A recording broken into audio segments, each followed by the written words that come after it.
Atlantis, net buite Kaapstad, is 'n gemeenskap wat gebuk gaan onder maatskaplike probleme.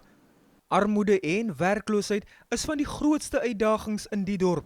Maar nou probeer Annie Petersen, 'n gemeenskapswerker, 'n verskil maak deur mense aan te moedig om hulle eie volhoubare tuine te kweek. Op die oog af lyk dit na 'n ingewikkelde storie, maar die tuintjie is heeltemal uit rommel geskep.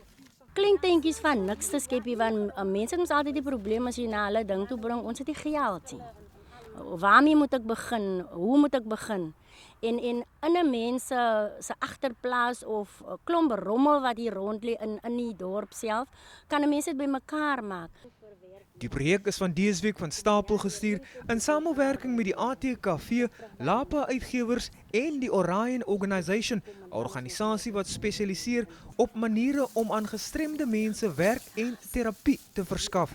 As 'n mens kyk na die diervoedselpryse en veral jou aartappels, jou eie daai basiese goed, want aartappels is nou al hoe duur op die mark, so as jy dit vir jouself kan kook, hoekom nie?